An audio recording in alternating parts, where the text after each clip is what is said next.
नमस्कार, study IQ IAS Hindi में आप सभी लोगों का बहुत बहुत स्वागत है। मैं हूं वीरत दुबे। हम बुक बैंक सीरीज में लगातार आप लोगों को मॉडर्न इंडियन हिस्ट्री में आधुनिक भारत का इतिहास जिसे आप कह रहे हैं, विपिन चंद्रा जी की जो बुक है, इसको कवर कर रहे हैं। और इसी क्रम में आज मैं फिर आपके सामने उपस्थित हूँ और इसमें हम लोग ये समझने का प्रयास करेंगे कि आज कौन सा चैप्टर या कौन सा टॉपिक पढ़ने जा रहे हैं। जैसा कि अभी तक जो सीरीज हमने कवर करी है उसमें हमने 9 चैप्टर कवर कर लिए हैं 1 to 9, और इस 1 to 9 के चैप्टर्स को इंडिविजुअल कवर करने के साथ साथ इसमें 2 रिवीजन भी मैंने कराए हैं, जिसमें पहला रिवीजन चैप्टर नंबर 1 से लेकर के 4 तक था और अगला रिवीजन मैंने चैप्टर नंबर 4 से लेकर के चैप्टर नंबर 9 तक कराया है। तो 1 to 4 और 4 to 9 दो रिवीजन भी हो चुके हैं। रिवीजन में क्या करते हैं हम, जितना कुछ भी मैंने MCQs के माध्यम से यहाँ पढ़ाए हैं एक एक इंडिविजुअल चैप्टर में, उनमें से इंपॉर्टेंट चीजों का कंपाइलेशन आपको करके देते हैं। आपको उसमें एक्सप्लेनेशन नहीं मिलता है क्योंकि ये प्रैक्टिस आप यहाँ इंडिविजुअल चैप्टर्स में कर रहे होते हैं, लेकिन एक साथ कई सारे क्वेश्चंस मिल जाते हैं। तो चलिए, इस बुक में जैसा कि आप देख पा रहे हैं, ये बुक का इंडेक्स पेज है और इस इंडेक्स पेज में अलग अलग अध्याय हैं। अध्याय 1, 2, 3, 4, 5, 6 और 7 ये कवर किया जा चुका है। और इसके अलावा अब हम पहुंच चुके हैं चैप्टर नंबर 10 पे, जो कि 9 तक यानी चैप्टर 8 और 9 ये कवर हो चुका है। अब हम लेसन 10 पे हैं यानी अध्याय 10 पे हैं। अध्याय 10 का अगर हम हेडिंग देखेंगे तो क्या है, या टाइटल देखेंगे तो क्या है, धार्मिक और सामाजिक सुधार। इसके ठीक पहले वाले में हमने भारत में राष्ट्रवादी आंदोलन पढ़े थे, और भारत के राष्ट्रवादी आंदोलन में मुख्य रूप से अगर देखा जाए तो इंडियन नेशनल कांग्रेस का योगदान हमने अच्छी तरीके से पढ़ा था। और इसका जो पहला फेज है, जिसे आप नरमपंथी दल कह सकते हैं, उस समय राष्ट्रवादिता जो है वो कह सकते हैं बनी ही थी, पनपी ही थी। तो 1885 से लेकर के 1905 तक के कांग्रेस विचारधारा को हमने पढ़ा था। ये नरमपंथी विचारधारा कहलाती है। 1905 के आगे जो है वो गरमपंथी विचारधारा या उग्रवादी विचारधारा जिसे कहा जाता है, मॉडरेटर्स जिन्हें कहते हैं, वो यहां पर आ जाते हैं थोड़े। तो इसका मतलब ये हो गया कि ये वाला फेज इसी के आगे जुड़ना चाहिए। लेकिन हमको ये भी ध्यान रखना है कि 1885 में इंडियन नेशनल कांग्रेस का एस्टेब्लिशमेंट कहीं ना कहीं 1858 की क्रांति जो हुई है, 1858 की जो क्रांति हुई है, इसी के परिणाम स्वरूप इसको थोड़ा देखा जा सकता है। क्योंकि इंडियंस जो हैं उनके अंदर अब ये भावना जगनी शुरू हो चुकी थी, ये जागरण शुरू हो चुका था कि हमें अपना सुधार चाहिए और प्रोग्रेसिव इंडिया होने के लिए हम सब लोगों को शिक्षित होना आवश्यक है। तो अब समाज जो था वो शिक्षित होने लगा था और अपनी मांग क्रिएट करने लगा था, और उसे अपनी मांग पूरी कराने की जिद भी होनी शुरू हो चुकी थी। तो इस क्रम में अगर हम देखें तो ये 1858 के पार्ट में एक तो ये है कि हम शैक्षिक सुधार करते हुए आंदोलन को आगे धीरे धीरे बढ़ा रहे हैं और इंडियन नेशनल कांग्रेस को फलीभूत होते हुए देख रहे हैं। इसी समय हमको ये भी ध्यान रखना है कि हमारा जो धर्म और जो समाज है, इसका सुधार भी हमें आवश्यक हो गया। तो 1858 के बाद देखिए, रिलीजियस रिफॉर्म्स कई जगहों पर हुए हैं, एंशिएंट इंडिया से लेकर के मेडिवल इंडिया, फिर मध्यकालीन भारत से मॉडर्न इंडिया। और इन तीनों फेजेस में भी अलग अलग समय पे, जैसे कि 1858 से पहले भी समाज सुधार हुए, जिसमें ईश्वर चंद्र विद्यासागर और तमाम सारे लोगों के आपने नाम देखे। तो अब ये 1858 और उसके बाद के समाज सुधार या उसके आसपास के, यानी 19वीं शताब्दी के मध्य से लेकर के 19वीं शताब्दी के अंत तक या 20वीं शताब्दी के लगभग पूर्व तक ये सुधार कैसे रहे हैं, वो हमको यहाँ पर देखने को मिलेंगे। फिर हम धीरे धीरे करके अगले चैप्टर्स में बढ़ेंगे। तो ये है टॉपिक अध्याय 10, और इसमें हम पढ़ने जा रहे हैं धार्मिक और सामाजिक सुधार, ठीक है, जो कि 1858 के बाद हुए। इन दो लोगों का नाम यदि अगर आप पहचान पा रहे हैं तो जरूर कमेंट सेक्शन में कमेंट करके बताइएगा कि ये दो महान शख्सियत कौन हैं, और इन लोगों को इस समय के सुधारवादी व्यक्तियों में जरूर गिना जा सकता है या गिना जाता है। ठीक है, सभी लोग कमेंट सेक्शन में बताइएगा ये दो महान हस्तियां कौन सी। तो आज के इस विषय में, जैसा कि जो अध्याय 10 है, इस अध्याय 10 में कई सारे सब टाइटल्स भी हैं, बहुत सारे सब टाइटल्स हैं। उन सब टाइटल्स के नाम आइए देखते हैं। इस चैप्टर में हम धार्मिक सुधार के बारे में पढ़ेंगे। इसमें हम धार्मिक सुधार करने वाली कुछ संस्थाओं के बारे में पढ़ेंगे, जैसे कि ब्रह्म समाज है, जैसे कि महाराष्ट्र में धार्मिक सुधार के लिए कुछ सामाजिक आंदोलन जो है वो सामने आए थे, आंदोलनकर्ता सामने आए थे, और कुछ एजेंसीज भी आपको दिखेंगी, संस्थाएं भी आप लोगों को दिखेंगी। ठीक है, तो वो दिखेंगे आपको यहाँ पर। इसके अलावा रामकृष्ण और विवेकानंद जी के बारे में पढ़ेंगे हम, ठीक है, यहीं पे रामकृष्ण मिशन के बारे में भी आपको सुनने को मिलेगा। इसके अलावा स्वामी दयानंद और आर्य समाज के बारे में भी हम पढ़ेंगे, ठीक है। थियोसोफिकल सोसाइटी के बारे में जानकारी होगी। सैयद अहमद खान तथा अलीगढ़ आंदोलन, इसके बारे में हमारी जानकारी होगी। मोहम्मद इकबाल के बारे में समझेंगे। पारसियों में धार्मिक सुधार, सिखों में धार्मिक सुधार और सामाजिक सुधार, तमाम प्रकार के, स्त्रियों की मुक्ति और साथ ही साथ जाति के विरुद्ध संघर्ष, ये अलग अलग टाइटल्स हैं, सब टाइटल्स हैं इस टॉपिक के अंदर। तो हम सभी सब टाइटल से बनने वाले जो महत्वपूर्ण प्रश्न है और उनका जो एक्सप्लेनेशन है वो लेकर के आएंगे। एमसीक्यूज यहां से शुरू होंगे, लेकिन एमसीक्यूज शुरू करने से पहले इस चैप्टर के बारे में थोड़ा सा मैं आपको बता देता हूं, जिससे कि आपको इजी हो जाएगा प्रश्नों का उत्तर देने के लिए। तमाम सारे जो आपने सब टाइटल्स के दौरान अभी महान हस्तियों के भी नाम सुने और कुछ महत्वपूर्ण जो संस्थाएं थी उनके नाम सुने, और आपने अध्याय का नाम भी सुना कि ये धार्मिक और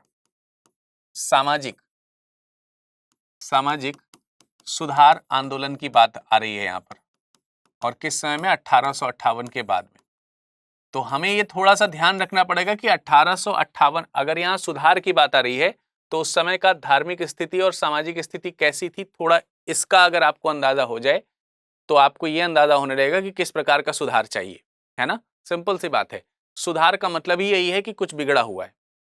तो कैसा बिगड़ा हुआ था, इसको अगर हम देखें तो अलग अलग लोगों ने अलग अलग तरीके की व्याख्या करी है, अपने स्टेटमेंट्स दिए हैं। वो स्टेटमेंट्स हम लोग अभी पढ़ेंगे एमसीक्यूज के दौरान, लेकिन फिर भी हम एक आपको ओवरव्यू देना चाहते हैं। ये वो समय है जिस समय व्यक्ति के अंदर धार्मिक कट्टरता जो है वो काफी व्यापित हो चुकी थी, धार्मिक कट्टरता। तो जब हम यहाँ पर धार्मिक कट्टरता जब लिख रहे हैं तो आपको स्पष्ट होना चाहिए कि अपने धर्म को लेकर के व्यक्ति बहुत ज्यादा उसके रूढ़िवादी सिद्धांतों को मानने के लिए एकदम उतारू है, और मुख्य तौर से दो धर्म बहुत ही ज्यादा कह सकते हैं कि भारत में अपना स्थान ले रहे थे, और वो कौन से हैं, हिंदू और मुस्लिम धर्म, या इस्लाम कह सकते हैं इसे आप, ठीक है, हिंदू धर्म और इस्लाम धर्म। अब जब इनकी बात यहाँ पर करी जाती है तो इसमें थोड़ा सा यूनियन आपको होते हुए चीजें दिखाई दे रही थी, यूनिटी होते हुए दिखाई दे रही थी चीजें जब 1857 की क्रांति हुई। लेकिन क्योंकि अंग्रेज उसके बाद गए नहीं, भारत आजाद हुआ नहीं, अंग्रेजों ने ये चीजें सीखी कि निश्चित रूप से हिंदू और मुस्लिम्स की एकता की वजह से 1857 की क्रांति में बड़ा नुकसान हुआ है ब्रिटिशर्स का। तो उन्होंने इस संगठन को थोड़ा सा सीरियसली लेना शुरू किया, और आगे चल करके धीरे धीरे ऐसे भी प्रयास हुए जिससे इनके बीच में फूट डाली जाए। ये तो एक अलग स्थिति है, लेकिन हम बात कर रहे हैं धार्मिक रूप से हिंदू कैसा था, अपने धर्म को बहुत ज्यादा मानने वाला। धार्मिक रूप से मुस्लिम कैसा था, अपने धर्म को बहुत ज्यादा मानने वाला। धर्म के अनुसार हमारा समाज जो है, सामाजिक चरित्र बनना शुरू हो चुका था, और धर्म जो है वो तय करता था कि व्यक्ति कैसा होगा। जैसे कि खान पान से लेकर के, खान पान हो, रहन सहन हो, ठीक है, ये सारी चीजें जो है वो धर्म के अकॉर्डिंग होनी शुरू हो चुकी थी। उदाहरण के तौर पर मैं आपको बोलूं कि एक पर्टिकुलर धर्म का व्यक्ति दूसरे पर्टिकुलर धर्म के व्यक्ति के साथ बैठ के भोजन नहीं करना चाह रहा है, क्योंकि उसका धर्म अलग है, उसका धर्म अलग है। इसी तरीके से धर्म के अंदर भी बटे हुए जो संप्रदाय हैं, उन संप्रदायों में भी ये ऊंच नीच की भावना है, यानी समाज में जाति प्रथा जो है वो भी बहुत अपनी जड़ें जो है वो जमा चुकी है। जैसे धर्म जमा चुका है, वैसे जाति प्रथा जो है उसने भी अपना जो जड़ है वो काफी गहरी तरीके से जमा रखी है। उच्च वर्ग का व्यक्ति निम्न वर्ग के व्यक्ति के साथ बैठ के भोजन नहीं कर रहा है, निम्न वर्ग का व्यक्ति जो है उच्च वर्ग के व्यक्ति के साथ बैठ करके पढ़ नहीं सकता है। इनफैक्ट कई बार तो निम्न वर्ग का व्यक्ति पढ़ ही नहीं सकता है। इसके अलावा ये देखने को मिल रहा है कि जो निम्न वर्ग का व्यक्ति है वो अगर किसी प्रकार से उसको पढ़ने को मिल भी रहा है तो जहां सब लोग कुर्सी पर, चेयर पर और इस तरीके से बैठे हुए हैं, वहां वो नीचे जमीन पर बैठ करके पढ़ाई कर रहा है। तो ये सब डिफरेंसेस जो है यहाँ पर पूरी तरीके से व्याप्त, बहुत ही बुरी तरीके से। दोनों ही प्रकार के धर्मों में अगर देखा जाए तो कई सारे रूढ़िवादी सिद्धांत हैं जिन्हें लोग कठोरता से पालन कर रहे हैं, ठीक है। इसके अलावा अगर हम बात करें तो धार्मिक ग्रंथ जो हैं, उस धार्मिक ग्रंथ में जब कभी कोई चीज लिखी गई तो संभव है कि उस समय के हिसाब से वो सही रही हो, लेकिन यहाँ तक मानव जब आया तो उसे कई परिवर्तन देखने को मिले। जैसे कि अगर हम बात करते हैं वेदों की, जैसे कि अगर हम बात करते हैं दूसरे प्रकार के ग्रंथ हैं, पुराण हैं, इत्यादि इत्यादि की बात करी जा रही है, कुछ भी धार्मिक ग्रंथ इस तरीके के, तो जिस समय लिखे गए होंगे संभवतः उस समय के हिसाब से सही रहे हों, लेकिन आगे जो है समाज कुछ बदला हो। कई लोगों ने यह मानना शुरू किया कि ईश्वर द्वारा प्रदत्त हैं और हर समाज के लिए बिल्कुल शुद्ध हैं, इसमें किसी भी प्रकार का परिवर्तन नहीं किया जा सकता, और इसी वजह से इसमें चेंजेस नहीं आ पा रहे थे। लोग शिक्षित नहीं हो रहे हैं, लोग शिक्षित नहीं हो रहे हैं। अब विवेकानंद जी ने अपने भारत की व्याख्या तो कुछ इस प्रकार से करी है, उन्होंने कहा है कि इस देश को यदि अगर आप सिर्फ देखने चले जाएं, मतलब उस समय जिस समय विवेकानंद जी हैं उस समय की बात हो रही है, वे कह रहे हैं केवल आप भ्रमण यदि अगर करने निकलें तो आप पाएंगे कि इस देश में कृषकाय लोग हैं बहुत, मतलब कई तो कंकाल टहल रहे हैं, गाय भैंसों की हालत इतनी खराब हो चुकी है कि वो भूख से मर रहे हैं, लेकिन सिद्धांत नहीं छूटना चाहिए। इसके अलावा गंदगी पड़ी हुई है, जहां देखो वहां गंदा है भारत। तो अब वो ये भी तुलना कर रहे हैं कि जब आप ब्रिटिशर्स से ये अपेक्षा करते हैं कि वो आपके प्रति घृणित ना हो, तो यहाँ पे एक प्रश्न बनता है कि वो क्यों ना घृणित हो, जब उनको हर जगह गाय और गोबर ही दिख रहा है। गाय और गोबर का मतलब गाय तो हम गंदगी में नहीं गिन सकते हैं, लेकिन अब अगर वहां से पता चला कि घर के बाहर निकल रहे हैं तो वहां गोबर पड़ा हुआ है, थोड़ी दूर और चल रहे हैं तो गंदगी पड़ी हुई है। थोड़ा समाज को अगर हम देख रहे हैं तो समाज में अशिक्षा का भाव पैदा हुआ है, समाज में धार्मिक कट्टरता व्याप्त है, समाज में लोग एक दूसरे को उच्च और निम्न की भावना से देख रहे हैं। तो जब थर्ड पर्सन आया है, विदेश से कोई आया है, तो वो इन सब चीजों को देख करके तो घृणा ही करेगा ना, उसके मन में तो आपके प्रति कैसे प्रेम जगेगा। और खास बात तब जब आप पूरी तरीके से अशिक्षित हो और शिक्षित होना ही ना चाह रहे हो, यानी अपने धर्म के प्रति आप आंखें बंद करके बैठे हुए, तो जो सामने वाला व्यक्ति है वो आपका लाभ उठाएगा। तो इसीलिए वो कहते हैं, विवेकानंद जी कहते हैं उठो जागो, है ना। तो ये पॉइंट आपको ध्यान रखने चाहिए कि इस तरीके के चेंजेस लाने जरूरी हो गए थे, तो ये चेंजेस लाए जा रहे थे। ठीक, अब इन्हीं सबसे संबंधित अलग अलग संस्थाएं धीरे धीरे पड़ी। उत्तर भारत में कुछ संस्थाएं बनी, दक्षिण भारत में कुछ संस्थाएं बनी, एक दूसरे से लोग प्रेरित हुए, धर्म के खिलाफ बोलना आना शुरू हुआ लोगों को। एक समय ऐसा था धर्म के खिलाफ आप बोल ही नहीं सकते थे, आज भी कई जगहों पर ऐसी चीजें देखने को मिलती हैं, लेकिन अब शिक्षित वर्ग उसको तार्किकता की दृष्टि से देखता है। तो जो आज का शिक्षित वर्ग धर्म को तार्किकता की दृष्टि से देखता है, उसकी सोच जो है वो 18वीं 19वीं शताब्दी के मध्य से कई कह सकते हैं कि शुरुआत हुई है। जो धर्म के अंदर कुरीतियां थी उनको हटाने का साहस नहीं था किसी के अंदर, इन धार्मिक लोगों ने उसको हटाने का प्रयास किया। और इसी से संबंधित प्रश्न अब आपके समक्ष यहाँ पर उपस्थित है, और ध्यान से देख करके बताइए। जैसे कि कथन ए लिखा हुआ है, कथन ए आपको पढ़ना है और फिर कारण पढ़ना है। अगर कथन सही है और कारण भी सही है, और कारण जो है वो कथन को सही तरीके से डिफाइन कर रहा है, तो आपका आंसर ए होगा। ए और आर दोनों सही है लेकिन व्याख्या सही नहीं है, तो बी होगा। ए सही है, आर गलत है, तो सी होगा। ए गलत है और आर सही है, तो डी होगा। कौन सा आंसर आपको लगता है कि सही होगा, जल्दी से बताइए, जल्दी से बताइए। इसमें से कौन सा प्रश्न का आंसर सही आपको लग रहा है। देखिए लिखा है, विचारशील भारतीयों ने अपने पारंपरिक धर्मों के सुधार का काम आरंभ किया। ये विचारशील भारतीय वही हैं जो परिवर्तन लाना चाह रहे हैं समाज में। क्या लाना चाह रहे हैं, समाज में परिवर्तन लाना चाह रहे हैं। अब इसी में आप गोविंद रानाडे का नाम ले लीजिए, इसी में परमहंस का नाम ले लीजिए, इसी में आप स्वामी विवेकानंद का नाम ले लीजिए, किसी का भी नाम ले लीजिए, तो ये इसी में ही आ रहे हैं। क्लियर है, बात समझ में आ रही कि नहीं। तो विचारशील भारतीयों ने अपने पारंपरिक धर्मों का मतलब जो हमेशा से चला रहे, जैसे हिंदू के लिए हिंदुत्व है, हिंदू के लिए क्या है, हिंदुत्व है। इसी तरीके से मुस्लिम के लिए क्या है, इस्लाम है। तो इनमें सुधार का काम आरंभ किया है। ठीक है, जैसे सर सैयद अहमद खान की बात करते हैं तो वो इस्लाम में जो कुरीतियां हैं उसको सही करने का प्रयास कर रहे हैं। उसी तरीके से हिंदूवादी भी तमाम सारे लोग तो अपने अपने धर्म में सुधार लाने का काम कर रहे हैं। क्यों कर रहे हैं, कथन तो ये है ये कर रहे हैं, लेकिन क्यों कर रहे हैं, कारण क्या है। धर्म इन दिनों जनता के बीच एक अभिन्न अंग था। नो डाउट धर्म जो है वो अभिन्न अंग था। उस समाज की कल्पना हम बगैर धर्म के कर ही नहीं सकते थे। आज के जैसे वेस्टर्न कल्चर की बात करें तो मान सकते हैं कि एक बार धर्म की कल्पना ऐसे हो सकती है, लेकिन यहाँ नहीं था, इस समय नहीं था। और धार्मिक सुधार के बिना सामाजिक सुधार भी कुछ खास संभव नहीं था, जब तक धर्म का, क्योंकि धर्म जो है वो समाज में पूरी तरीके से घुल चुका था। समाज इनफैक्ट अब धर्म के अकॉर्डिंग ही चलने लगा था। अगर समाज धर्म के अकॉर्डिंग चलने लगा है तो फिर धर्म को रेगुलेट करना पड़ेगा कि भाई ठीक है, अगर तुम धर्म के अनुसार चलना चाह रहे हो तो हम धर्म में ही परिवर्तन लाएंगे, जब तुम्हें धर्म के अनुसार ही चलना है तो बदले हुए धर्म के अनुसार चलोगे। तो इसीलिए अपने धर्म में सुधार लाने की जरूरत थी। समाज में अपने आप सुधार हो जाएगा भाई, जिस चीज पे आप बिलीव कर रहे हैं उस बिलीव को अगर सुधार दिया जाए तो आप में सुधार स्वयं हो जाएगा। एक व्यक्ति शराबी है, उसे ये मालूम है कि शराब पीना मेरे लिए अच्छी बात है, तो उसके मन में किसी तरह ये उतार दिया जाए कि शराब पीना गलत बात है, तो आदत खुद ही छोड़ देगा वो। हालांकि आजकल तो दवाइयाँ आती हैं, ट्रीटमेंट्स होते हैं, वो एक अलग बात है, कुछ लोग वादे कसमें भी करते हैं। थोड़ा मैं एग्जाम्पल देकर के बताना चाह रहा हूँ।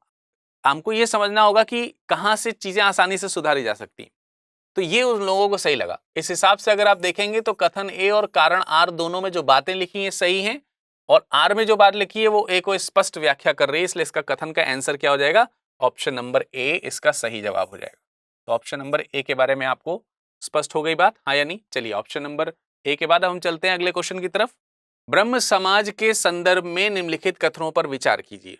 4 कथन दिए हुए हैं, इन चारों कथनों पर विचार करना है और विचार करने के बाद आपको बताना है कि इसमें में से कौन सा विकल्प जो है वो सत्य है। ब्रह्म समाज की स्थापना, पहला लिखा है 1843 में हुई थी क्या? नहीं जी, ब्रह्म समाज की स्थापना 1843 में नहीं हुई थी। कब हुई थी? 1828 में हुई थी। ब्रह्म समाज की स्थापना कब हुई? 1828 में। अब आगे कुछ भी स्टेटमेंट लिखा हो, आगे का आधा भाग सही हो गलत हो, हमें उससे क्या मतलब। तो ब्रह्म समाज की स्थापना जो है वो 1828 में हुई। किसने करी? देवेंद्रनाथ ठाकुर ने की क्या? किसने करी थी? देवेंद्रनाथ ठाकुर ने करी थी। ये पॉइंट भी गलत लिखा हुआ है, ठीक है। तो ये पहला वाला स्टेटमेंट तो क्या हो गया? गलत हो गया। पहला वाला स्टेटमेंट गलत है। दूसरे वाले स्टेटमेंट की तरफ चलते हैं। दूसरे वाले स्टेटमेंट ने क्या लिखा? 1866 के बाद आंदोलन में केशव चंद्र सेन जो है वो जुड़ गए। बिल्कुल सही बात है। आगे चल करके एक आप संस्था सुनेंगे, प्रार्थना सभा। प्रार्थना सभा, और जब प्रार्थना सभा के बारे में आगे सुनेंगे तो यहां पर फिर से केशव चंद्र सेन का नाम आएगा। केशव चंद्र सेन का नाम आपको यहाँ पर फिर से देखने को मिलेगा जब प्रार्थना सभा के बारे में पढ़ेंगे, तब उस समय हम आपको बताएंगे कि क्या है। लेकिन 1866 में केशव चंद्र सेन ब्रह्म समाज से जुड़ गए थे, आगे जुड़ करके, और जो ब्रह्म समाज की बातें थी उसको जारी रखा था उन्होंने। ये बात बिल्कुल सत्य है। अब केशव चंद्र सेन की अगर हम बात करें तो वेद जो है ना, वेदों के हिसाब से अगर हम देखें तो वेदों में ये कहा जाए कि वो अपरिवर्तनीय है, उन्हें बदला नहीं जा सकता। क्या वेदों को बदला जा सकता है? क्या उसमें ऐसी चीजें जोड़ी जा सकती हैं? क्या वेदों का उल्लंघन, देखिए जैसे यहाँ पॉइंट लिखा है अनुल्लंघनीय का मतलब क्या है? जिसका उल्लंघन ना किया जा सके। आगे लिखा है इसमें इस बात का समर्थन किया गया कि वैदिक ग्रंथ अनुल्लंघनीय है। तो मैं आपको बता दूं कि केशव चंद्र सेन थे, उनका ये मानना कि वेद जो है वो अनुल्लंघनीय है। अनुल्लंघनीय है कौन? वेद। इस बात का उन्होंने खंडन किया। खंडन किया मतलब अनएक्सेप्ट कर दिया। ऐसा नहीं है, ऐसा नहीं है कि वेद जो है वो अनुल्लंघनीय, यानी वेदों में जो बात लिखी गई उसका उल्लंघन नहीं किया जा सकता। पर इसका मतलब ये भी नहीं कि वो वेदों का विरोध कर रहे हैं। वेदों का विरोध करना अलग बात है, वेदों में वेदों का अनुल्लंघनीय मानना ये अलग बात है, ठीक है। तो केशव चंद्र सेन ने कहा कि भाई ये अनुल्लंघनीय नहीं है, इन्हें तार्किकता के तौर पर अपने समाज के हिसाब से आप उसको सही तरीके से समझ सकते हैं। इसमें इस बात का समर्थन किया गया कि वैदिक ग्रंथ अनुल्लंघनीय है। नहीं जी, समर्थन नहीं किया गया। तो पहला वाला स्टेटमेंट गलत है, दूसरा वाला सही है, तीसरा वाला भी गलत है। इसने आधुनिक पाश्चात्य दर्शन के बेहतरीन तत्वों को अपनाने की कोशिश करी। बिल्कुल सही बात है, ये भी करेक्ट स्टेटमेंट है। तो क्वेश्चन क्या पूछा गया? उपरोक्त में कितने विकल्प सही हैं? तो हमें यहां पर 2 विकल्प सही होते हुए दिखाई दे रहे हैं, दूसरा और चौथा। तो केवल 2 कथन सही हैं, इसका मतलब ऑप्शन नंबर कौन सा सही हो जाएगा? ऑप्शन नंबर बी इसका सही जवाब हो जाएगा। ठीक है, समझ में आ गया? चलिए अगले प्रश्न की तरफ बढ़ते हैं। इस प्रश्न का उत्तर तब तक आप लोग दीजिए जल्दी से कमेंट सेक्शन में कमेंट करके। बहुत अच्छे प्रश्न है। मैं आपको बता दूं कि इस पूरे सेशन को पढ़ने के बाद जब आप विपिन चंद्रा जी की बुक का चैप्टर नंबर 10 पढ़ेंगे तो आपको सारे पॉइंट अच्छी तरीके से समझ में आ जाएंगे, पूरा बुक अच्छी तरीके से आपको क्लियर हो जाएगी। मैं जो एक्सप्लेनेशन दे रहा हूं वो एक्सप्लेनेशन भी बुक बेस्ड ही है। एक्चुअली इस प्रोग्राम का नाम ही है बुक बैंक। तो ये book based book bank series है जो एमसीक्यू के माध्यम से आपको सॉल्व कराई जा रही है। ज्यादातर बुक्स जो हैं आपको कैसे सॉल्व कराई जाती हैं, बुक में जो कॉन्सेप्ट लिखे होते हैं वो कॉन्सेप्ट आकर के थ्योरेटिकली अगर उसको डिलीवर किया जाता है तो वो ऐसे आपको समझाया जाता है। यहाँ पहली बार स्टडी आईक्यू में एक नया तरीके से आपको किसी बुक को समझाया जा रहा है। इस बुक को समझाने के लिए किसी थ्योरी को हम लेकर के नहीं आ रहे हैं, इनफैक्ट उस बुक से अल्टीमेटली आपको उससे क्वेश्चंस निकालने हैं और उस पॉइंट्स को समझना है, तभी आपके एग्जाम में वो काम आएगा और आपके जीवन में भी वो काम आएगा। तो यहाँ हम एमसीक्यू इसीलिए रख रहे हैं, एमसीक्यू कैसे बनेंगे उस किताब से वो भी आपको पता चल जा रहा है लगे हाथ। ठीक है, तो ब्रह्म समाज के संदर्भ में आपको कौन सा कथन असत्य लगता है, चलिए कौन सा असत्य लगता है ये बताना है। यानी 3 इसमें से सही है और 1 कोई इसमें से गलत है। और किसके बारे में बताना है, ब्रह्म समाज के बारे में बताना है। आपको मालूम है ब्रह्म समाज के बारे में अभी थोड़ी देर पहले ही चर्चा हुई, यहाँ पर ये हुई चर्चा ब्रह्म समाज के बारे में, इसी ब्रह्म समाज के बारे में 1828 में, जिसे राजा राम मोहन राय ने स्टैब्लिश किया था। ठीक है, प्रत्येक व्यक्ति को तार्किकता के आधार पर धार्मिक ग्रंथों या सिद्धांतों का आकलन करने का अधिकार है। देखिए ब्रह्म समाज ये कहता है कि अगर वेदों में या फिर धर्मों में या किसी भी दूसरे प्रकार के, जैसे कि इस्लाम में भी बात कर सकते हैं, सिखों में भी बात कर सकते हैं, या फिर आप ईसाइयों में भी बात कर सकते हैं, यहूदियों में भी बात कर सकते, पारसी में भी बात कर सकते हैं, किसी के भी धर्म में मानने वाले लोग कौन है, व्यक्ति हैं। धर्म का पालन कौन कर रहा है, व्यक्ति कर रहा है। धर्म का पालन व्यक्ति कर रहा है और व्यक्ति के लिए धर्म बनाया गया है। पर यह धर्म बनाया किसने है, व्यक्तियों ने ही बनाया है। तो व्यक्तियों द्वारा जब कोई धर्म बनाया गया है, हालांकि वेदों के बारे में कहा जाता है कि ये देवता द्वारा रचित है, तो अलग अलग मान्यताएं हैं। तो अगर ये व्यक्ति के लिए है, जिसके आप मान लेते हैं कि आप एक कपड़ा खरीदने जाते हैं, सिंपल सी बात है, किसके लिए खरीदने जाते हैं, अपने लिए आप खरीदने जाते हैं। आप कौन है, व्यक्ति है ना, आप कौन है, व्यक्ति हैं।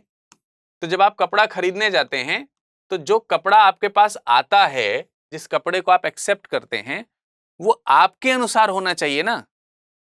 मतलब आपके बॉडी पे ठीक लग रहा हो, आपको पसंद आ रहा हो, या दुनिया के पसंद आने से या दुनिया के ठीक लगने से होता है, आपके लिए ना।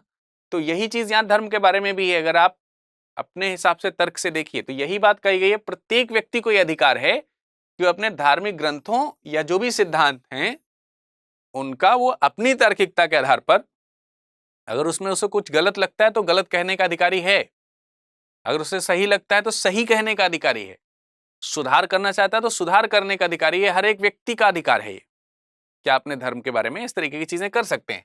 तो ये ब्रह्म समाज का मानना है कि प्रत्येक व्यक्ति को तार्किकता के आधार पर धार्मिक ग्रंथों और सिद्धांतों का आकलन करने का अधिकार है। इस चीज को उस समाज में लाया जाना शुरू किया गया।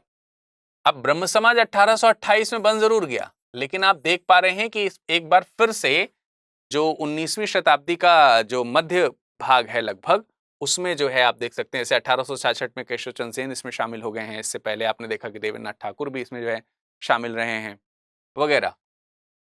ठीक है ना, तो ये आपको बात ध्यान रखनी है। तो प्रत्येक व्यक्ति तार्किकता के आधार पर, यह बिल्कुल सही स्टेटमेंट है। आपसे पूछा गया गलत कौन सा है। वे यानी ब्रह्म समाज के मानने वाले लोग, वे पुरोहितों के मध्यस्थता को स्वीकार करने के साथ साथ एक ईश्वर की पूजा करते थे। देखिए ये वाला स्टेटमेंट बिल्कुल सही लिखा है। ये जो ब्रह्म समाज के लोग हैं ये एक ईश्वर की पूजा करते थे क्योंकि वो वेदों को मानते थे, लेकिन वेदों को तार्किकता के आधार पर मानते थे, और उसमें जो भी बातें गलत लिखी, रूढ़िवादी बातें लिखी हुई थी या मिलती थी तो उन्हें वो अनएक्सेप्ट करते थे। इसीलिए पहला वाला पॉइंट आया। तो उनका यह मानना है कि वेदों को एक तरीके से अगर देखा जाए दूषित करने का काम, दूषित करने का मतलब कुरीतियां लाना, दूषित करने का यहां यही मतलब है कि जो सामाजिक, जैसे हिंदू धर्म में जो कुरीतियां थी, कुरीतियां, ये कुरीतियां कहां से आई, ब्राह्मणवादी विचारधारा से आई, ऐसा इनका मानना है, ब्राह्मणवादी विचारधारा। ठीक है, इसके अलावा पुरोहितवादी विचारधारा, पंडितवादी विचारधारा, इन सब चीजों के बारे में तमाम सारे कटाक्ष भी किए गए हैं। जो इस ब्रह्म समाज के तमाम सारे जो लोग हैं उन्होंने कहा कि मतलब आप खुद सोचिए ना कि पुरोहित थोड़ी तय करेंगे कि समाज में क्या होगा। तो पुरोहित कि मध्यस्थता पूजा करने के लिए पुरोहित कौन होता है? पूजा पाठ कराने वाला व्यक्ति होता है। हम अपनी पूजा अपने वेद के अनुसार कर लेंगे, सिंपल सी बात है। इसके लिए इनकी मध्यस्थता की जरूरत नहीं, इनको मीडिएटर बनने की जरूरत नहीं। तो ये स्टेटमेंट गलत है। ये स्टेटमेंट क्या है? वे पुरोहितों की मध्यस्थता को स्वीकार करते थे, वे स्वीकार नहीं करते थे बल्कि अस्वीकार करते थे, अस्वीकार। ठीक है, तो ये वाला स्टेटमेंट आपका गलत हो गया और यही पूछा जा रहा है कि कौन सा असत्य है, तो इसका करेक्ट आंसर क्या हो जाएगा? ऑप्शन नंबर बी हो जाएगा। ठीक है, जाति प्रथा, बाल विवाह के विरोध के साथ साथ विधवा पुनर्विवाह और स्त्री कल्याण के उपायों के वे समर्थक थे और यह आंतरिक कलह के कारण 19वीं सदी के उत्तरार्ध में कमजोर पड़ गया। अब कई लोगों को लगेगा कि ब्रह्म समाज कमजोर थोड़ी पड़ा, लेकिन कमजोर पड़ गया, उसमें कुछ आंतरिक कलहें आ गई थी, तो 19वीं सदी के उत्तरार्ध में कमजोर पड़ गया था। ये बात भी बिल्कुल सही है। ठीक है, तो डी ऑप्शन कई लोगों को लग रहा है, लेकिन डी नहीं सही है, इसका आंसर बी सही है। चलिए अगले प्रश्न की ओर बढ़ते हैं। अगले प्रश्न पूछा गया, 19वीं शताब्दी के मध्य में पश्चिम भारत के सुधारक लोक हितवादी के संदर्भ में विचार कीजिए। 3-4 ऑप्शंस लिखे हुए हैं। जैसे पहला लिखा हुआ है, इनका पूरा नाम गोपाल हरि देशमुख था। इनका पूरा नाम गोपाल हरि देशमुख था। किसके बारे में बात हो रही है? ये बात हो रही है लोक हितवादी के बारे में। लोक हितवादी उपाधि है, टाइटल है। अब ये टाइटल किसका है? ये टाइटल जनाब बिल्कुल सही बात है, गोपाल हरि देशमुख का है। गोपाल हरि देशमुख का है। ठीक है, इनकी रचनाएं जो हैं वो मराठी भाषा में हैं। बिल्कुल सही बात है, इनकी रचनाएं जो हैं वो मराठी भाषा में हैं। लोक, एक रचना लिख दे रहा हूं मैं यहां पे, लोक हितवादींची, लोकहितवादींची शतपत्रे, शतपत्रे, या कभी कभी इसको सिर्फ शतपत्रे या शतपत्रेण या शतपत्राण ऐसे ऐसे नामों से बुलाया जाता है। तो लोक हितवादींची शतपत्रे, ये इनकी बहुत ही प्रमुख रचना है। ये इनकी बहुत ही प्रमुख रचना है और ये मराठी भाषा, आपको नाम दिख ही रहा होगा थोड़ा सा मराठी भाषा में। तो ये पहला वाला स्टेटमेंट बिल्कुल सही है, दूसरा वाला स्टेटमेंट भी बिल्कुल सही है। इसके अलावा जाति भेद, जाति भेद प्रभाकर, ये भी इन्हीं की रचनाएं हैं। ठीक है, ये इन्हीं की रचनाएं हैं, किसकी? गोपाल हरि देशमुख की। ये भी ध्यान रखना है। उनका कथन है कि यदि धर्म सामाजिक सुधार की अनुमति नहीं देता तो उसे बदल दिया जाना चाहिए। किसका कथन है? गोपाल हरि देशमुख का। बिल्कुल सही बात है। ये कहते हैं कि धर्म जो है वो मनुष्य के अकॉर्डिंग है, मनुष्य के लिए बनाया गया है, मनुष्य के द्वारा बनाया गया है। और अगर आपको लगता है कि सामाजिक सुधार नहीं हो रहा है धर्म से, धर्म का कार्य है समाज में सुधार लाना, अगर धर्म में सुधार नहीं, समाज में सुधार नहीं आ रहा है तो धर्म में सुधार करना होगा। ये सबसे पहले वाले प्रश्न में यही बात हमने आपको बताई है। तो 3 के तीनों स्टेटमेंट इसमें क्या है भाई? सही है। 3 के तीनों कथन इसमें सही है, तो ऑप्शन नंबर डी इसके लिए सही जवाब हो गया आपका। ठीक है, अगला प्रश्न है, 1840 में स्थापित परमहंस मंडली के उद्देश्यों के संदर्भ में कौन सा या कौन से कथन सत्य है या हैं? तो परमहंस मंडली के बारे में पूछा जा रहा है। परमहंस मंडली, जल्दी से बताइए। 4 ऑप्शंस आपके सामने रखे हैं, इन चारों में से कौन सा सही आपको लग रहा है? जल्दी से बताइए। देखिए यहां पे एक नाम लिखेंगे, दादोबा पांडुरंग, दादोबा पांडुरंग। ठीक है, ये दादोबा पांडुरंग नाम के व्यक्ति थे जिन्होंने परमहंस मंडली की स्थापना 1840 में करी थी, बंबई में। कहां पे करी थी? बंबई, यहां पे। पश्चिम भारत में समाज सुधार की एक बहुत ही प्रमुख संस्था थी, लेकिन परमहंस मंडली जो है ये गुप्त तरीके से काम करती थी, गुप्त तरह से, गुप्त तरह से कार्य करने वाली समाज सुधारक संस्था है। ठीक है, अब आप सोचेंगे कि जब समाज संस्था है, समाज सुधारक संस्था है, तो गुप्त तरीके से काम क्यों कर रही थी? उसका रीजन है कि मुख्य रूप से ये मूर्ति पूजा का विरोध करते थे, मूर्ति पूजा का। ठीक है, जाति प्रथा का विरोध करते थे, जाति प्रथा और मूर्ति पूजा का विरोध करते थे, और हिंदू की कट्टरता वाली कुरीतियों का विरोध करते। तीनों पॉइंट सही लिखे हैं इसमें। अब आप कहेंगे अगर विरोध करते थे तो गुप्त तरीके से क्यों था? मामला ये था कि इस संगठन में जो लोग जुड़े, इस मंडली में जो लोग जुड़े, परमहंस मंडली में जो लोग जुड़े, वो लोग, जो लोग परमहंस मंडली में जुड़ रहे हैं, वो लोग खुद ही पहले इस मानसिकता से ग्रसित थे। ये मूर्ति पूजा वाली मानसिकता, जाति प्रथा वाली मानसिकता और हिंदू में जो कट्टर कुरीतियां थी, उस सब चीजों को ये लोग पहले खुद ही मानते थे। तो अब ये हुआ कि सुधार तो तब आएगा जब हम लोग खुद सुधरे होंगे। तो पहले इसकी प्रैक्टिस ये लोग खुद करना शुरू किए। जैसे कि उच्च वर्ग और निम्न वर्ग के बीच में जो भेदभाव होता, तो इस मंडली में जुड़ने वाले जो उच्च वर्ग के लोग थे, वो निम्न वर्ग के साथ बैठ करके खाना खाना शुरू करते हैं। तो जब आप इस चीज की प्रैक्टिस करना शुरू किए तो उन्हें पता लगा साथ में खाना खाने से तो कुछ हुआ ही नहीं। लेकिन पहले क्या व्याप्त था, अरे उसके साथ खाएंगे धर्म भ्रष्ट हो जाएगा, पाप लगेगा, ये हो जाएगा, वो हो जाएगा, और ऐसा वैसा, मतलब बहुत सारी चीजें। तो जब साथ में बैठ करके भोजन किया तो इन्हें कुछ नहीं हुआ, ये उच्च वर्ग के थे। जब इन्हें कुछ नहीं हुआ तो इन्हें पता लगा यार ये तो रीति गलत है, कुछ होता है नहीं, व्यवस्थी समाज में व्याप्त है। कौन से धर्म ग्रंथ में लिखा है ये करने के लिए? व्यवस्थी समाज की कुरीति है ये। लेकिन अब अगर ये पता चल जाता समाज को कि इन्होंने इस निम्न व्यक्ति के साथ बैठ करके भोजन किया, तो इनका समाज इन्हें क्या कर देता? निकाल देता। तो एकदम से विरोध पैदा हो जाता। तो इसमें इसी तरीके से गुप्त तरीके से ये चीजें बताई जा रही थी, और ये जो प्रबुद्ध लोग जो थे वो इसमें धीरे धीरे करके जुड़ते जा रहे थे। यही काम मूर्ति पूजा के लिए भी था कि बगैर मूर्ति पूजा के भी हम ध्यान कर सकते हैं ईश्वर का।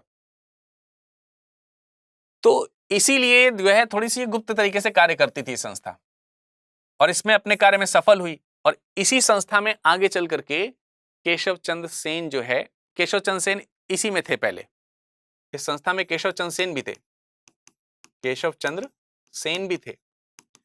बाद में केशव चंद्र सेन जो हैं वो ब्रह्म समाज में जुड़ गए, ब्रह्म समाज में जुड़ गए।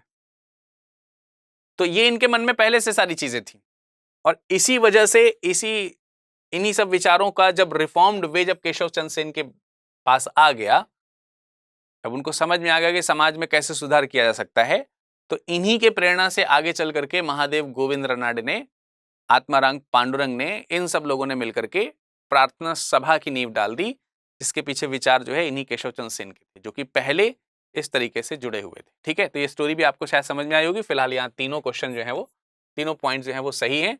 तो करेक्ट आंसर क्या हो जाएगा आपका? Option number D. ठीक है, अगला प्रश्न। अब देखिए अगला प्रश्न प्रार्थना समाज से ही संबंधित है। प्रार्थना समाज के संबंध में कौन सा कथन सत्य है? तो इसकी स्थापना 1842 में महादेव गोविंद रनाडे ने की थी? नहीं। प्रार्थना समाज की स्थापना हुई थी 1867 में। कब हुई थी? 1867। तो देखिए यहां वह लिखा भी हुआ है 1867 में बंबई में प्रार्थना समाज की, बिल्कुल बंबई में हुई थी, ये भी पॉइंट आपको ध्यान रखना है, बंबई। 1867 में बंबई में प्रार्थना समाज की स्थापना की गई थी, ये पॉइंट बिल्कुल सही है। तीसरा वाला क्वेश्चन पूछा गया है कि कौन सा सत्य है, कौन सा सत्य है, तो तीसरा तो सत्य है, केवल 3 वाला लेकिन ऑप्शन नहीं है। लेकिन 3 वाला जो है वो 2 के साथ ही जुड़ा हुआ है, तो इसका मतलब दूसरा अपने आप सही होगा। तो इसको बोलते हैं एलिमिनेशन मेथड। देखो यहाँ पर लग गया, ऐसे कभी कभी काम आता है। लेकिन पिछला वाला जो यूपीएससी हुआ उसमें एलिमिनेशन मेथड काम नहीं कर रहा था, लेकिन उसके पहले काम कर रहा था। तो देखिए 2 और 3, तीसरा सही हो गया तो दूसरा अपने आप सही हो जाएगा। इसकी स्थापना हिंदू धार्मिक विचारों के व्यवहारों में सुधार के लिए थी, तो इसकी स्थापना इसीलिए हुई थी, बिल्कुल सही बात है, ये दूसरा भी सही है। लेकिन पहले वाले में गलती हो गई। पहले वाले में गलती क्या हो गई? 1842 में स्टैब्लिशमेंट बता रहे हैं, बिल्कुल नहीं। स्टैब्लिशमेंट महादेव गोविंद रनाडे द्वारा और आत्माराम पांडुरंग के द्वारा की गई प्रार्थना समाज 1867। ठीक है, 1867। तो ये स्टेटमेंट भी आपको क्लियर हो गया। इसका करेक्ट आंसर क्या हो जाएगा भाई? ऑप्शन नंबर सी हो जाएगा। ठीक, चलिए अगला प्रश्न है, निम्नलिखित घटनाओं पर विचार कीजिए। निम्नलिखित घटनाओं पर विचार करें।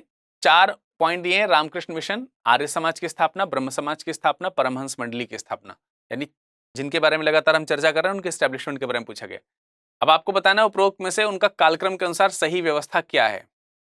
तो सबसे पहले तो इनका कालक्रम लिख लिया जाए। रामकृष्ण मिशन की अगर हम बात करते हैं तो ये 1897 में स्टैब्लिश हुई है। आर्य समाज की अगर हम बात करेंगे तो ये 1875 में हुई है। ब्रह्म समाज के बारे में अभी हम लोगों ने डिस्कशन किया है, 1800 1828 में हुई है। ठीक है, ब्रह्म समाज की स्थापना राजा राम मोहन राय ने की। और परमहंस मंडली थोड़ी देर पहले पढ़ा है, 1840 में हुई। रामकृष्ण मिशन की स्थापना किसने करी? स्वामी विवेकानंद जी ने, करी। ठीक है, आर्य समाज की स्थापना 1875 में हुई है और किसने करी है? दयानंद सरस्वती जी ने करी है। ठीक है, ब्रह्म समाज की स्थापना राजा राम मोहन राय जी ने करी है, बताया मैंने, राजा राम मोहन राय जी ने करी है, जिसमें आगे चल करके केशव चंद्र सेन भी जुड़ गए थे। और परमहंस मंडली की स्थापना मैंने आपको बताया कि ये जो है दादोबा पांडुरंग के द्वारा की गई थी, दादोबा पांडुरंग। ठीक, ये भी थोड़ी देर पहले बताया। तो अब आप क्रम सजा लीजिए इसका। देखिए, सबसे पहले कौन एस्टैब्लिश है? सबसे पहले 1828। तो जब 1828 की बारी आई तो 1828 का मतलब हो गया 3। 1828 के बाद आप 1840 देखेंगे तो इसके बाद 1840 दिख गया अगर, तो इसका मतलब हो गया 4। 1840 के बाद आपको दिखेगा 1875 आर्य समाज, तो ये हो गया 2, है ना, 1875 यानी कि 2। और फिर आपका हो गया 1897 यानी कि 1। तो ऑप्शन कौन सा सही हो गया? 3 4 2 1।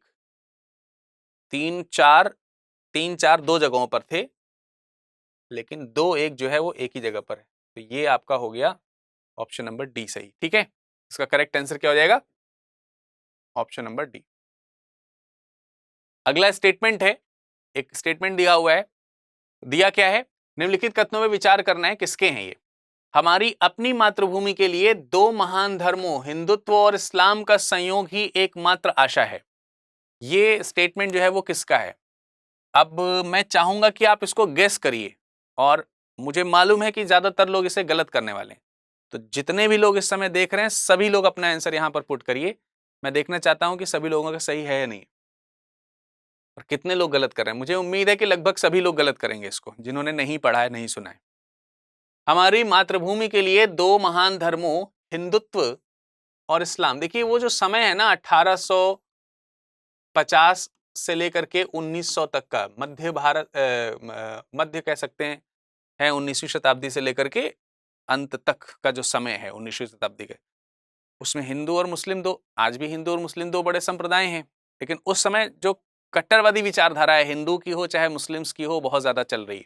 उसी के लिए तो सुधार किया जा रहा है यहाँ पर, जिससे कि ब्रिटिशर्स उसका लाभ ना उठा पाए। तो ये स्टेटमेंट किसके हैं भाई? एकमात्र आशा जो देखी जा रही है, मातृभूमि में सुधार तभी होगा। क्या ये परमहंस की बात है? क्या ये स्वामी विवेकानंद जी की बात है? या वीरेश लिंगम की बात है? या आत्माराम पांडुरंग की बात है?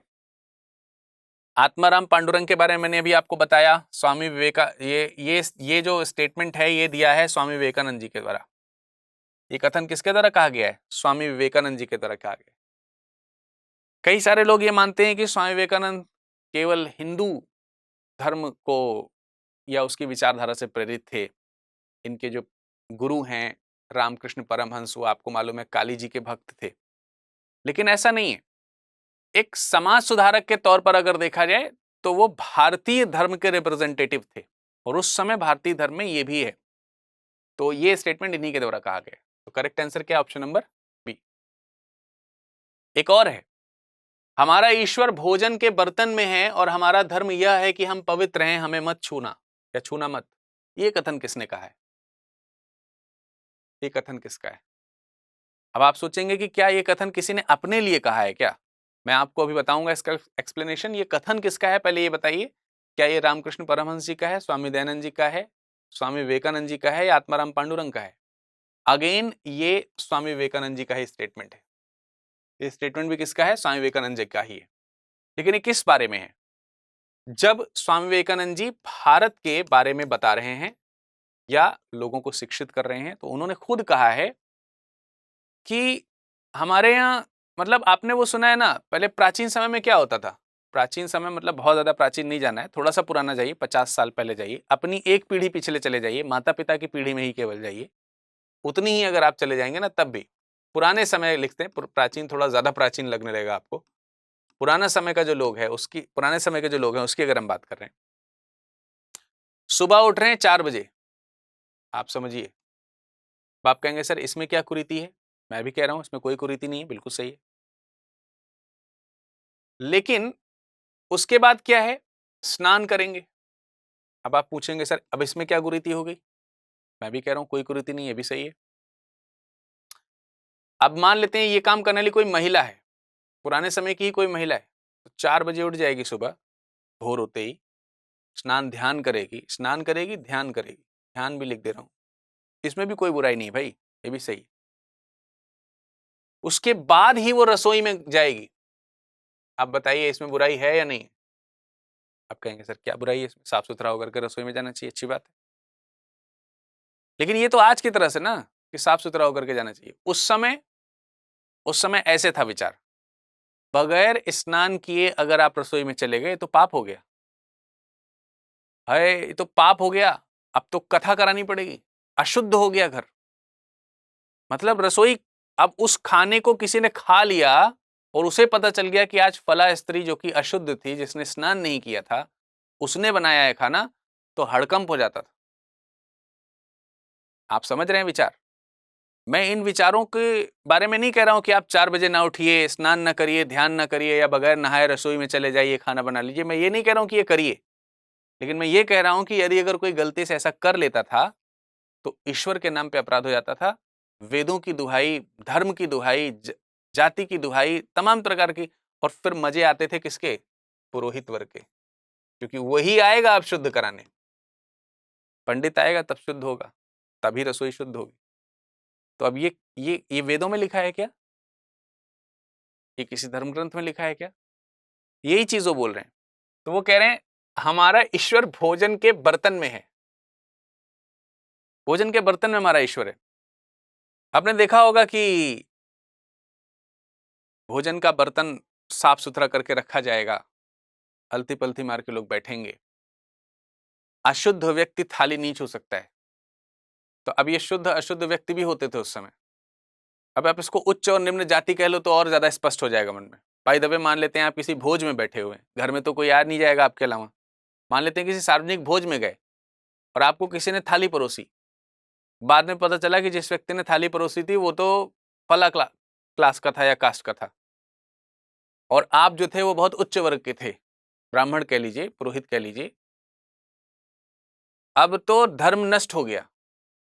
अब उस पापी व्यक्ति को ये सजा दी जाएगी, कभी गांव से निकाल दिया जाएगा, कभी बिरादरी से निकाल दिया जाएगा, कभी उसके ऊपर दांडिक कार्यवाहियां भी हो जाएंगी, मारपीट भी हो जाएगी, उसको सजा दी जाएगी 20 कोड़े की, उसे नंगे बदन धूप में खड़े रहना होगा। ऐसे तमाम सारे दकियन उसी तरीके के विचार।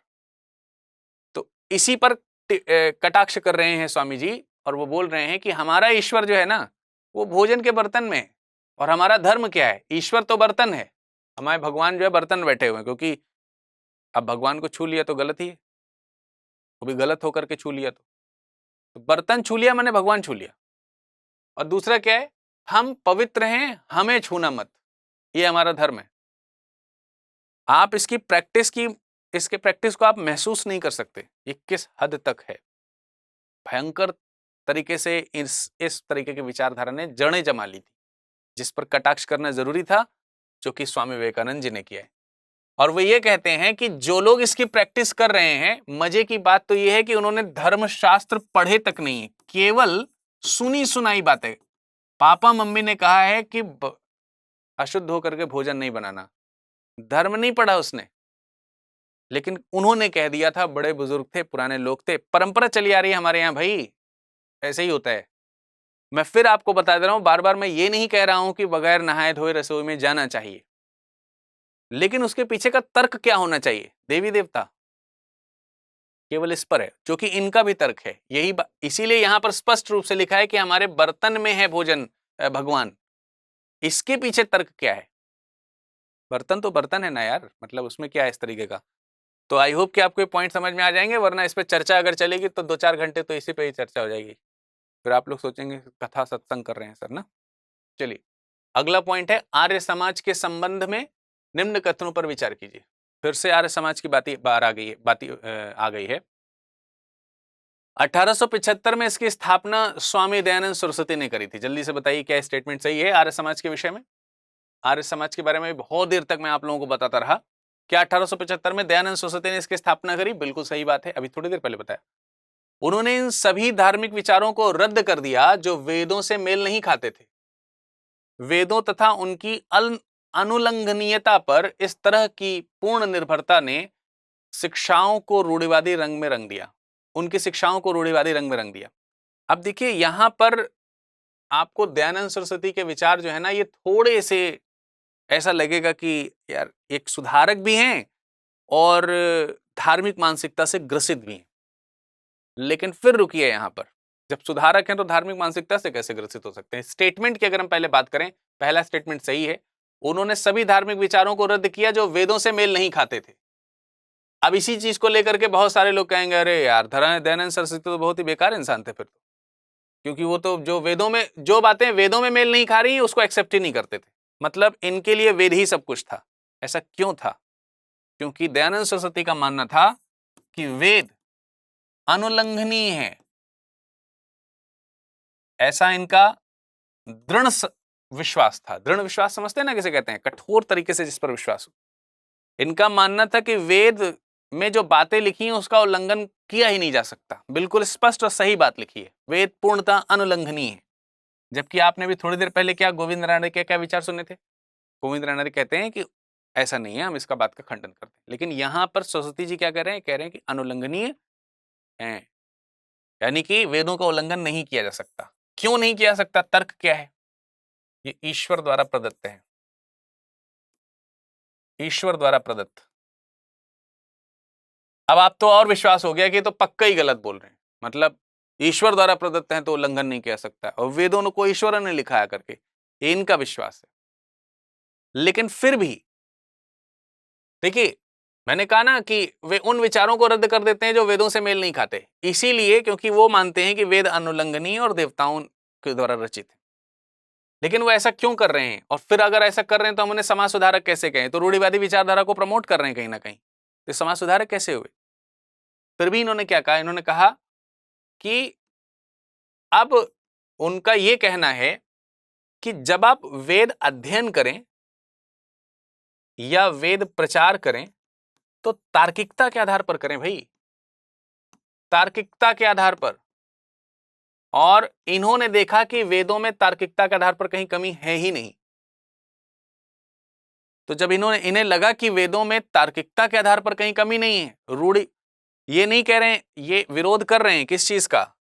जैसे पुराण में बहुत सारी जो बातें लिखी हैं, उपनिषदों में बातें लिखी हैं, दूसरे प्रकार के जो वैदिक ग्रंथ जो कह सकते हैं कि हिंदू धार्मिक ग्रंथ हैं, उनके बारे में बात नहीं कर रहे हैं, वो वेद की बात कर रहे हैं।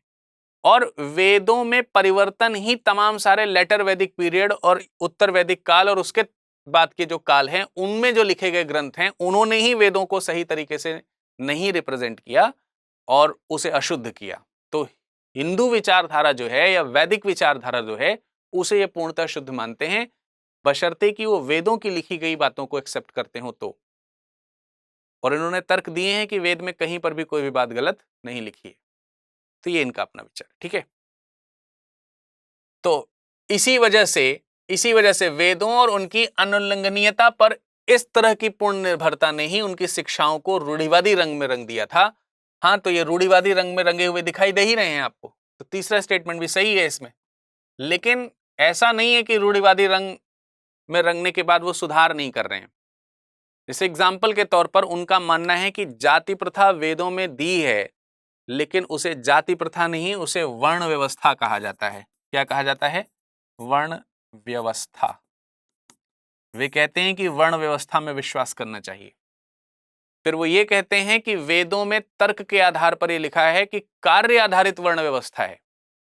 और आज का कौन सा ऐसा समाज है जो कार्य आधारित वर्ण व्यवस्था एक्सेप्ट नहीं करता? मसलन आप मेरे नाम को भूल जाइए, हो सकता है कि आपने शुरुआत में मेरा नाम देख लिया हो या मैंने बोला था तो सुन लिया हो, भूल जाइए कि मेरा क्या नाम है।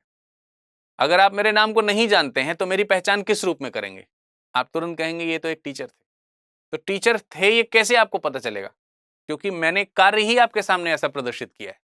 अगर मैं यहां बैठ करके यज्ञ हवन करूंगा तो आप मुझे टीचर थोड़ी कहेंगे, आप कहेंगे ये तो पुरोहित हैं, ये तो पंडित हैं, ये तो सत्संगी हैं, यही तो कहेंगे। तो कर्म आधारित वर्ण व्यवस्था जो कि ऋग्वेद में दी हुई है, तर्क के आधार पर इसे वो सत्य मानते हैं और इसलिए वर्ण व्यवस्था को एक्सेप्ट करते हैं। अगर कोई व्यक्ति तुच्छ हो तो उसे तुच्छ कहने में क्या दिक्कत है, बशर्ते कि वो तुच्छ वाला काम कर रहा हो। मैं आपको बता दूं, एक बार भीमराव अम्बेडकर ने भी एक व्यक्ति को तुच्छ कहा था, नीच कहा था। तो ये एक अलग अलग बातें हैं। अब अगर कोई व्यक्ति चिकित्सक है, चिकित्सा कर रहा है, तो आप उसे चिकित्सक ही तो कहेंगे, तो उसकी जाति चिकित्सक हो गई। मैं शिक्षा दे रहा हूं तो मैं शिक्षक हो गया। आप विद्या ग्रहण कर रहे हैं, आप विद्यार्थी हो गए। एक व्यक्ति इंजीनियर है तो उसे इंजीनियर कहा जाएगा, एक व्यक्ति वकील है तो उसे वकील कहा जाएगा, एक व्यक्ति जज है तो उसे जज कहा जाएगा। हर एक व्यक्ति की पहचान है कर्म आधार पर, और ऐसी पहचान क्यों नहीं होनी चाहिए? अगर एक डॉक्टर को डॉक्टर कहा जा रहा है तो दिक्कत क्या है? कैसे दिक्कत है भाई? तो स्वाभाविक सी बात है, अब इसको लेकर के लोगों को परेशानी हुई। क्यों? क्योंकि बाद में वर्ण व्यवस्था किसमें परिवर्तित हो गई? जाति में परिवर्तित हो गई। अगर स्वामी विवेकानंद वर्ण व्यवस्था को रूढ़िवादी रंग के रूप में आप देख रहे हैं तो ये आपकी मिस्टेक है, ये स्वामी दयानंद सरस्वती की मिस्टेक थोड़ी है। तो इस आधार पर अगर देखा जाए तो इस क्वेश्चन का करेक्ट आंसर क्या हो जाएगा? डी। तो ये सारे प्रश्न जो मैंने आज आपको सॉल्व कराए हैं, ये सब अध्याय 10 से ही संबंधित हैं। अब आप जाकर के उनको पढ़िएगा। अभी अध्याय 10 खत्म नहीं हुआ है, इसका अगला एपिसोड हम कल आपके सामने या अगली क्लास में लेकर के उपस्थित होंगे। किसी भी प्रकार के आपके मन में प्रश्न उठ रहे हो तो आप मुझसे संपर्क कर सकते हैं इन सोशल मीडिया पर, ठीक है। इसके अलावा आप हमें टेलीग्राम पर भी संपर्क कर सकते हैं। साथ ही साथ मैं सबको याद करा देना चाहता हूँ, स्टडी IQ IAS हिंदी के इस खास यूट्यूब चैनल को सब्सक्राइब करे बगैर मत जाइएगा और सेशन को लाइक करिएगा और अपने दोस्तों के साथ इसे जरूर शेयर करिएगा। आज की सभा में इतना ही। धन्यवाद।